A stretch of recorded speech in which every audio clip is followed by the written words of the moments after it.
The mahogany-paneled law office felt suffocating as Mr. Davidson, Grandpa's attorney for 40 years, prepared to read the will.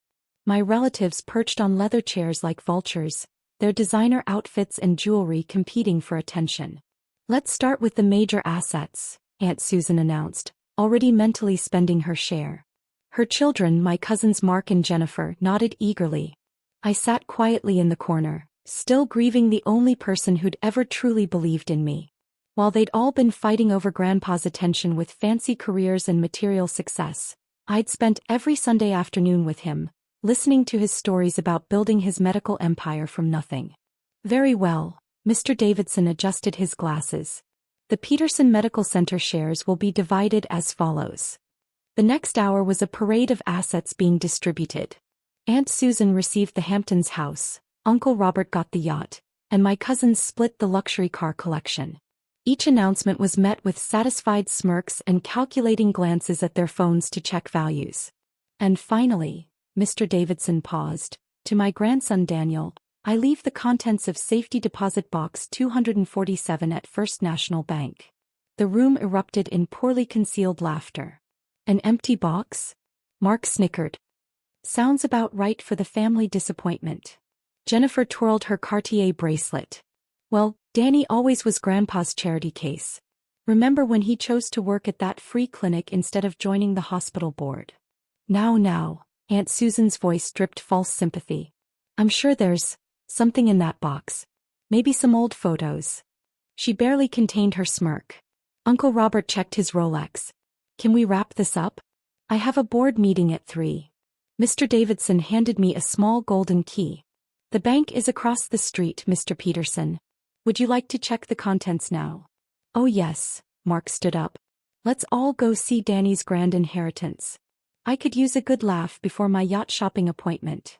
I clutched the key, remembering Grandpa's last words to me. "Sometimes the smallest key opens the biggest door, Danny. Remember everything I taught you about what really matters in medicine." The family paraded across the street to First National Bank, their Louis Vuitton shoes clicking on marble floors. The bank manager recognized Aunt Susan from charity galas and quickly ushered us to the vault. "Box 247, he announced, sliding the metal container onto a private table. "Moment of truth," Jennifer stage whispered. "Maybe it's filled with band-aids from his little clinic." I inserted the key, aware of the smartphones already raised to capture my disappointment. The lock clicked open. "Well," Aunt Susan leaned forward. "Show us this magnificent inheritance." Inside lay a single manila envelope, sealed with Grandpa's personal stamp. Mark immediately burst out laughing. "An envelope? Even better than we thought. Maybe it's a bus pass to get to his charity work." I carefully broke the seal, my fingers steady despite their mocking. Grandpa had taught me that patience and precision were the most valuable traits in both medicine and life. "Do tell us what words of wisdom the old man left you," Uncle Robert said, already turning to leave. "Some of us have real business to attend to." I began reading the contents silently, my eyes widening with each line.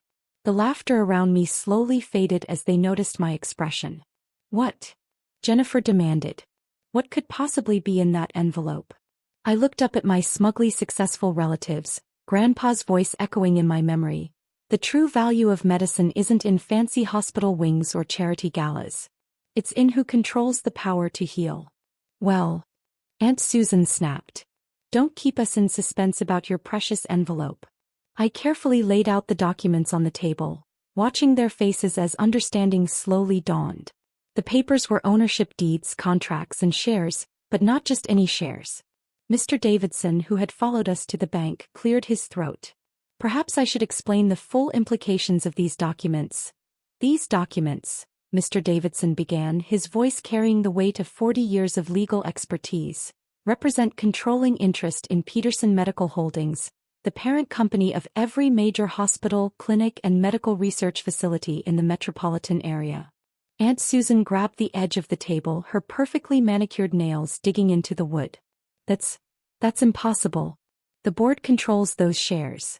"No," I said quietly, laying out each document methodically. "Grandpa controlled those shares through a complex series of holding companies. Companies that, according to these papers, now belong to me." Mark's face had lost its smug expression. But the hospital board, Dad's position, was always at the pleasure of the majority shareholder, Mr. Davidson explained. Your grandfather maintained public ownership of only 10% of the company. The remaining controlling interest was held through these private entities. Jennifer's phone slipped from her trembling fingers. The Peterson Medical Center is just one part of it, I continued, finding my voice growing stronger. The research facilities, the pharmaceutical development division, the specialized clinics, the medical school. I spread out more papers. I own controlling interest in all of them. Uncle Robert lunged forward, grabbing one of the documents. This can't be legal. I'm on the board. We would have known. Actually, Mr. Davidson pulled out his tablet. If you check the latest SEC filings, you'll see the ownership transfer was processed at 9 a.m. this morning. It's all perfectly legal and binding. The bank manager, who had been watching with professional restraint, suddenly straightened. Sir, shall I arrange for the executive banking team to meet with you? That won't be necessary just yet, I replied, remembering Grandpa's lessons about maintaining composure in crucial moments. Aunt Susan had found her voice, though it quivered with barely contained rage. But why you? You work at that worthless free clinic. You've never shown any business acumen. I turned to her slowly. You mean the free clinic where I've been implementing an innovative healthcare delivery system that reduces costs by 60% while improving patient outcomes? The model that the National Health Institute just recommended for nationwide adoption. What? Mark whispered. Or perhaps you meant the worthless research I've been conducting there on accessible healthcare solutions. The same research that just received a $500 million grant from the Gates Foundation. Jennifer had sunk into a chair, her designer dress crumpling. But you never came to the board meetings. Because I was busy learning medicine from the ground up, just like Grandpa did. While you were all fighting over hospital wings named after yourselves, I was learning every aspect of healthcare delivery, from janitor to surgeon. Mr. Davidson nodded approvingly.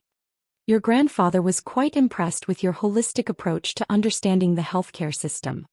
He said you reminded him of himself at your age. But the company value. Uncle Robert was frantically calculating on his phone. These holdings, they're worth $12.4 billion as of this morning's market evaluation, I supplied. Though with the implementation of my new healthcare delivery system and the pending patents from my research, analysts project that to double within 18 months. The bank manager cleared his throat. Sir, there are also several sealed envelopes in the box containing what appear to be resignation letters. Ah yes, I picked them up. Pre-signed resignations from every board member, to be activated at my discretion. Grandpa was nothing if not thorough. Aunt Susan swayed slightly. The annual charity gala next week. I'm the chairwoman. Was the chairwoman, I corrected gently. I'll be announcing a new direction for our charitable initiatives. One that focuses on actually helping people rather than social prestige. Mark's face had turned an alarming shade of pale. The hospital expansion project I'm managing is cancelled, I confirmed. Those resources will be redirected to upgrading our community clinics and research facilities. Jennifer made a small choking sound. But, what about the family legacy? I gathered the documents carefully, remembering Grandpa's words about responsibility and purpose. The legacy will be stronger than ever. It's just returning to its original mission, healing people, not enriching shareholders. The bank manager stepped forward. Sir, your grandfather left one more item. He produced a small box from inside the safety deposit box. Inside was Grandpa's old stethoscope, the one he'd used when he opened his first clinic 50 years ago. Attached was a note. Remember, Danny, hear the heart before you count the money. I looked up at my shell-shocked relatives, their world of privilege and pretense crumbling around them. Mr. Davidson, I believe we have some paperwork to complete. And then I have patients to see at the clinic. 3 months after the will reading, I sat in what used to be Uncle Robert's office, now transformed into a modern command center for our healthcare revolution. Gone were the ostentatious oil paintings and mahogany furniture, replaced by interactive medical displays and real-time patient care metrics. A gentle knock interrupted my review of the latest community health initiative. Dr. Peterson? Your family is here for the quarterly shareholders meeting. Thank you, Sarah. Let's not keep them waiting. They filed into the conference room like chastened children, a far cry from their previous imperious attitudes. Aunt Susan's designer suit seemed somehow muted, Mark's confidence had deflated to near invisibility, and Jennifer's social media influence had taken a dramatic turn from luxury hospital heiress to unfollowed. Before we begin, I announced, activating the holographic display, let's review our first quarter under new management. The numbers floated in the air. Patient satisfaction up 78%. Treatment costs down 45%.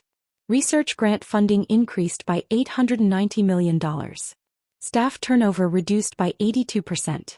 As you can see, I continued, our shift from profit-centered to patient-centered care has yielded remarkable results. Uncle Robert shifted uncomfortably. But the profit margins have increased by 32%. I completed his sentence.